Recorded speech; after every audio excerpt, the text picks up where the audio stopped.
How you doing? I'm Dave with Fork and Bell Fitness, and today in this video I'm going to show you a simple technique to determine what the best exercise is for you in the gym on any given day. So to set this up, let's say that maybe you're coming in to train the deadlift, and how we're going to determine this is we're actually going to let your body tell you the best version of that deadlift to use.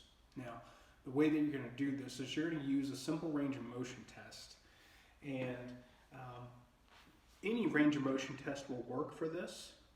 We're going to use the toe touch test just because it's an easy way to see changes or shifts in your range of motion.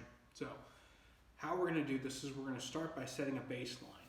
So for the baseline, you're just going to stand with your toes and heels together. You're going to close your eyes and you're just going to run your hands down the front of your legs until you feel that first bit of resistance. We're not looking for a maximal stretch. We're not looking for you to strain and to struggle to get further.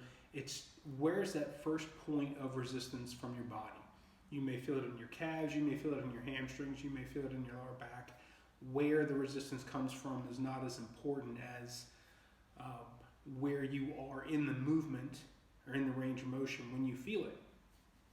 If you have good range of motion relatively, you may need to do this off of a box or something that elevates you so that you can see how far down you're going to go. So let me demonstrate that here. So I'm going to stand up on this box and I'm going to go toes and heels together. That's important because when you retest, you want to make sure that you are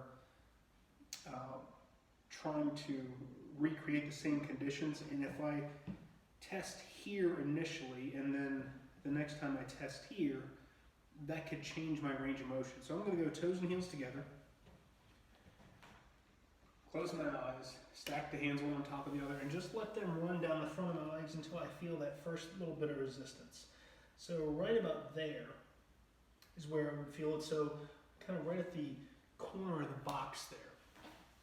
And so now what I'm going to do is I'm going to test out 3 different versions of a barbell deadlift and see which one produces the best movement for me. The first one I'm going to test out is a Jefferson lift.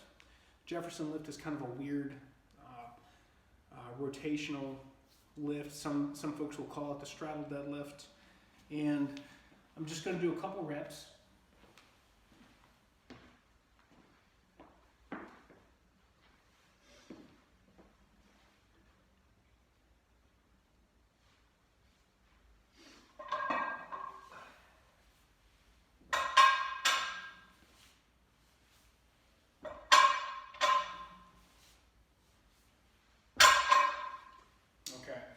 Now I'm going to come back to my range of motion test. I'm going to close my eyes because I'm not trying to bias anything. Stack the hands. Okay, so with that, that is about where I started to feel that range of, where I started to feel that resistance. And there's a seam on this box. I don't know if you can see it in the video or not. There's a seam on this box, and my fingertip was about that much farther than the seam. Now what I'm going to do is I'm going to look at a sumo deadlift.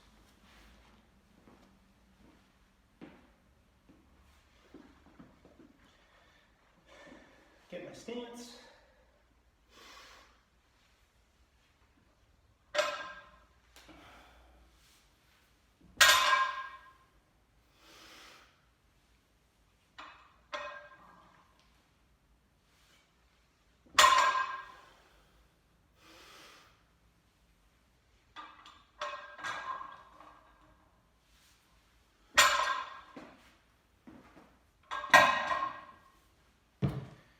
Now, so I'm back to retesting again. So eyes closed, hands stacked.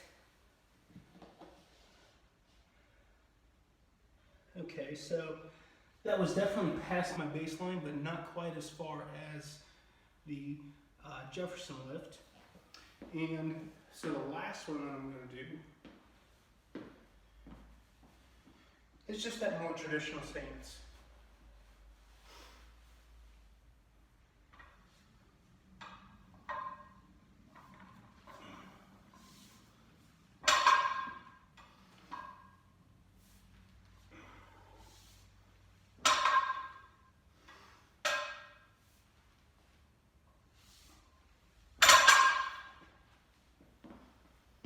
And for the last retest,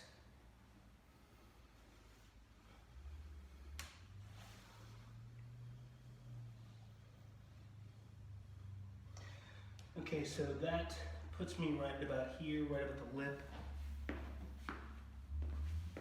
And so what you saw there were actually 3 different resulting ranges of motion based on 3 different lifts. I've been using this a while, so I kind of had an idea of which one was going to give me the best result, and I tested that one first. The reason being is almost across the board, anytime I've used this with students or clients, one of the questions that comes up is, as I'm going through this process, aren't I just warming up? Well, as you can see, in the first one there, I got the greatest range of motion, and the range of motion actually retracted or got smaller as I went through. So this isn't necessarily a matter of tissue temperatures changing and that resulting in different ranges of motion. This is your nervous system responding to the movement itself. And the one that produces the best movement is the one that's going to probably give you the best result on that day. You can use this as a pass-fail for an exercise if you want to train that conventional deadlift. As long as it doesn't shorten you up above your baseline, you can probably say that it's safe. The question then is it going to produce the best movement for you? And that really is something you kind of have to determine as far as whether or not it fits your goals and that type of thing. For me personally, movement quality is paramount for me. Being injury resistant at this stage of my life at 45 is paramount for me. So the exercises that produce the best movement are the ones that I'm going to go with pretty much across the board. So I know if this sounds a little bit like voodoo, if you've never seen anything like this before. So the best way to know for sure is to try it yourself. So give it a shot, pick 3 different exercises or 3 variants of the same pattern and test them out. You don't need a lot of reps, you don't need a lot of weight. You just need to give your body a little taste of whatever it is that movement pattern is going to be.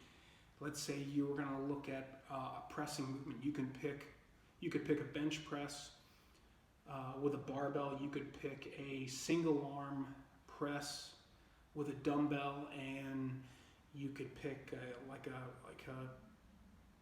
an appropriately difficult level of push-up. And then you test those 3 against each other and see which one produces the best movement. Hope you enjoyed this, and like I said, I know it can sound a little bit like voodoo, but give it a shot, train with it for a while,